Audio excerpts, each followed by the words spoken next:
स्वागत है। आज हम राजस्थान के रेगिस्तानी इलाके में चलते हैं, एक ऐसी जगह जो रहस्य और शायद डर से लिपटी हुई है। कुलधरा। हाँ, कुलधरा, एक ऐसा गांव जो रातों रात वीरान हो गया। और हमारे पास जो विवरण है एक YouTube स्क्रिप्ट से, वो इसी उजड़े गांव और उससे जुड़ी कहानियों पर ही है। बिल्कुल। सोचिए जरा, लगभग 300 साल पहले की बात है।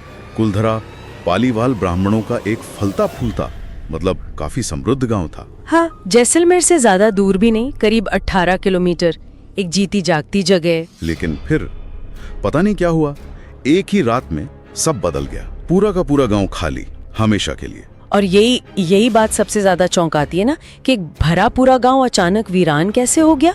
क्या ये सिर्फ लोगों का कहीं और चले जाना था, या फिर जैसा ये स्क्रिप्ट इशारा करती है, इसके पीछे कोई गहरा, कोई अनकहा, शायद डरावना रहस्य है। स्क्रिप्ट के हिसाब से देखें तो इस वीरानेपन की एक खास वजह बताई जाती है। जैसलमेर का एक दीवान सालिम सिंह बड़ा क्रूर था, कहते हैं। हाँ, और कहते हैं उसकी बुरी नजर गांव के मुखिया की बेटी पर पड़ गई थी। और उसने गांव वालों के सामने एक शर्त रखी, मतलब एक तरह की धमकी ही थी। शर्त क्या थी? विवरण क्या कहता है? स्क्रिप्ट बताती है कि उसने कहा, या तो लड़की को उससे ब्याह दो, या फिर भयानक अंजाम भुगतने को तैयार रहो, मौत। बिल्कुल। अब यहीं से कहानी और रहस्यमयी और शायद अंधेरी होती जाती है। तो गांव वालों ने क्या किया? स्क्रिप्ट के मुताबिक उन्होंने एक बहुत कठोर फैसला लिया। हाँ, अपने सम्मान के लिए।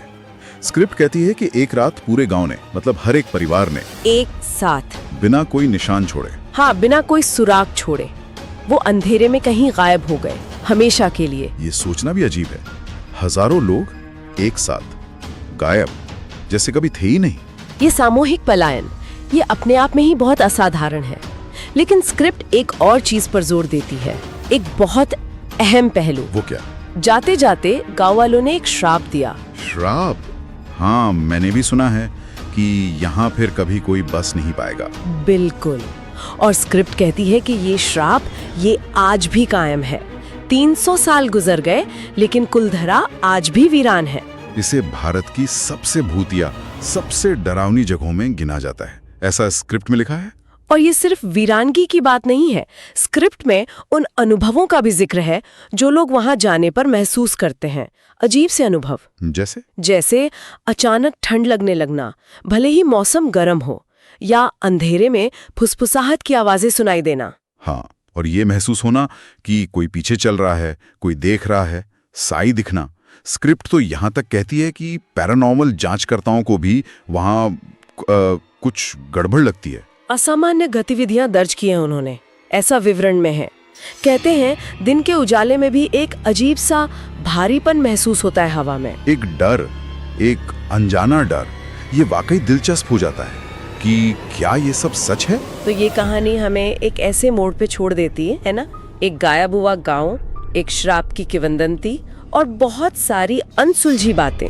बिल्कुल, इतिहास, लोक कथा, डर, सब जैसे एक साथ मिल गए हैं कुलधारा में। और ये स्क्रिप्ट हमें सोचने पे मजबूर करती है कि क्या ये वाकई उस श्राप का असर है, या फिर बस वक्त के साथ बनी कहानियां हैं ये। लेकिन एक बात तो है, कुलधारा की वो खामोशी, वो चुप्पी आज भी बहुत कुछ कहती है।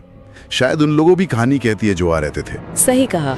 और जैसा स्क्रिप्ट इशारा करती है, सच क्या है और हमारा अपना डर कहाँ से शुरू होता है, इसके बीच की लकीर वो बहुत धुंधली है कुलधारा में। बिल्कुल, शायद यही कुलधारा का असली रहस्य है, वो धुंधलापन। यहाँ एक सवाल और मन में आता है, जब किसी समुदाय को इस तरह अचानक और शायद अन्यायपूर्ण तरीके से अपनी जगह छोड़नी पड़ती है, तो क्या ये श्राप और भूत प्रेत की कहानियाँ, क्या ये उस ऐतिहासिक दर्द को, उस अन्याय को याद रखने का एक तरीका बन जाती है? ये सोचने वाली बात है कि क्या ये किंवदंतियां महज डर पैदा करती हैं, या इतिहास के उस दर्द को जिंदा रखती हैं जिसे शायद भुला दिया गया होता। बिल्कुल, जब इतिहास खामोश हो जाता है तो शायद कहानियां बोलने लगती हैं। इस पर विचार